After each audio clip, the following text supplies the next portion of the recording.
book makes a case for leaders to actively choose to be vulnerable. Why is that so important? We had a long conversation about vulnerability versus authenticity. At the end of the day, organizations are made of people. And people engage in organizations because they're passionate about something that is happening in this organization, or we suffer other consequences that lead to poor performance in the organization. And when a leader is not human, when they don't show their vulnerabilities, when they're not their true selves, it is very difficult for them to exert this energy that radiates that passion, that curiosity, the commitment, the true care for the cause of the organization, if not for the people in the organization. And so vulnerability is a way to bring your true self forward, not at the expense of now spending every conversation and sharing all your problems with everyone in the organization. Nobody is interested in that. But yes, in the spirit of being a true, authentic individual that shows how leading through some of the challenges is what made them what they are, and through that, hopefully inspire and teach others. At the cost of embarrassing Dana, I find Dana a very inspiring leader on vulnerability. I actually think the art is in how and when and where to be vulnerable. Leaders often overlook that, and that's one of the things we've tried to bring about in the book. In many of the conversations we have and the coaching sessions we have with leaders on thinking and being more deliberate about how to construct a safe space where I can be more vulnerable. Am I more comfortable one-on-one with a specific person or in a small group? In which environment? What is the timing when an organization is going through a crisis? That might not be the best time to be vulnerable. As a CEO, if you go and say that, look, my company is not doing well, it can have a massive impact on the share price, which might be very hard to undo later.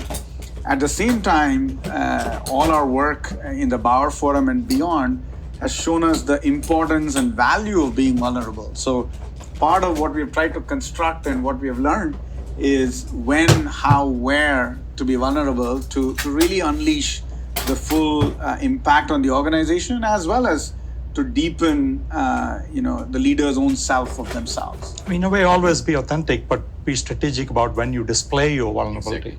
And let me add two quick examples on vulnerability, in addition to what Dana and Ramesh described. In one of the chapters of the book, Ed Bastian, the CEO of Delta Airlines, actually talks about vulnerability. And he means, on the one hand, that you do not always have the answers for the situations, the problems you're facing, very similar to chapter one, what Dana described. But he also talks about the emotional aspect of vulnerable.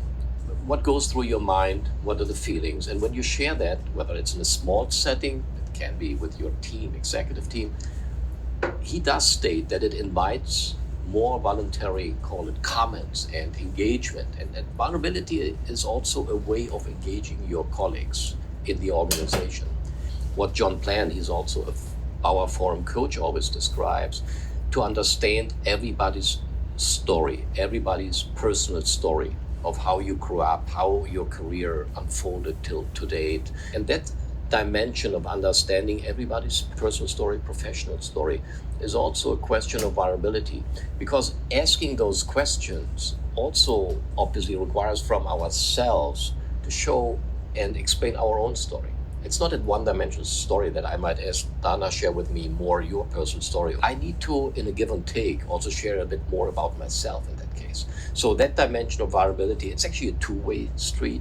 Vulnerability is really important, I think, and it's not an instrumental thing you govern. I'm going to be vulnerable now. I'm not going to be vulnerable. It's something you have to, I think, inhabit in an authentic way. Over time, people become more comfortable with being who they are, and having that be something that people understand, that they're growing. And so vulnerability is really important. I think it shows humanity. It shows a sense of imperfection, but still striving, all three of which are extremely human. And I think people respond to humanity. They don't respond to just a well-organized plan or strategy. I sometimes have, in other parts of CEO counseling, talked about something we call the 4 Ws. We talk about why, who, and what, and when. And a lot of leaders go past the first 2 Ws to what and when. And they insufficiently focus enough time on who are we and why are we here. And I think there's tremendous energy and potential collective potential caught up in the reasons and the meaning for why we're here and who we are. And I think leaders need to provide constant interpretations about the why and the who. And then they can come to the what and the when, and they will find that everybody will drive that much, much more powerfully. If you pass those first two things like a car racing through a toll gate, and you get to what and when because you want to get on with it, you want to execute, be an operator, sometimes you end up under leveraging what's possible with the collective potential of a bunch of self-propelled, high talent people.